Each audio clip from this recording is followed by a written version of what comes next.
du mode d'organisation de notre société, aussi bien que dans le domaine de la gouvernance. Et comme on le disait tout à l'heure, dans le domaine du commerce, l'économie, tout ça, l'éducation, c'est peut-être ce qui fait que les gens n'arrivent toujours pas à suivre, parce que les gens disent non, ce n'est pas à l'État de me dire ce que je dois faire. Oui, ça c'est quand on est dans un état de capitalisme sauvage. Si on est en révolution, qui suppose que, voilà, il doit avoir une certaine discipline, l'État a l'obligation de refonder. Et comme disait quelqu'un, il faut que chacun attache bien sa ceinture parce que la révolution va contrôler jusque même dans les chambres des célibataires pour mettre de l'ordre. Que les célibataires m'excusent. Il va pas aimer ça. Mais pour faire sérieux, non. Il faut refonder. Et notre société a besoin de refondation.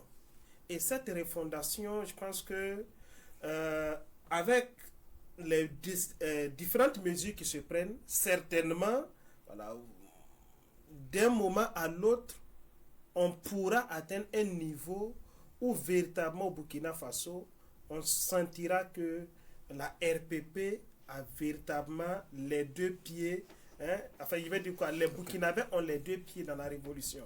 Sinon, jusqu'à présent, et ce n'est pas moi qui le dis, nous étions à Fada la semaine dernière pour les universités alternatives de jeunes.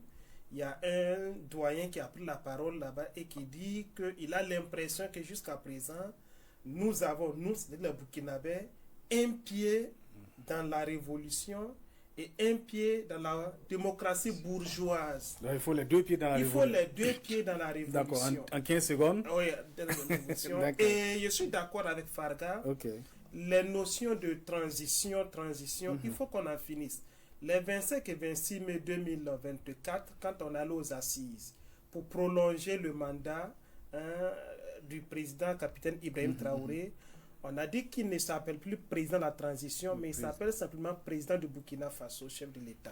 Mais ça devrait suivre aussi pour les autres institutions qui ont encore cette terminologie de transition. Malheureusement, ça n'a pas suivi et on continue de parler de charte de transition, de l'Assemblée législative de transition. Donc, il faut purger nos différents textes de ces terminologies-là qui ont une connotation, et si on réfléchit bien là-dessus, c'est pas la dynamique que nous voulons aujourd'hui. D'accord. Alors, c'est intéressant, mais on me signale qu'il est l'heure. Merci à vous d'être passé, docteur Boukari Nebié.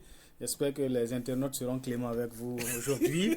Également, M. Ibrahim Songo et Basile Farga. Merci à vous d'être passé. Non, mais on est habitué à ce que les internautes disent, les injures, les dénigrements. Nous savons d'où nous venons. Nous savons ce que nous faisons. Donc, c'est comme de l'eau sur du roche, quoi. Ok, merci d'être passé à ce numéro. Merci également à l'équipe technique. Bonne suite des programmes sur Fil Info.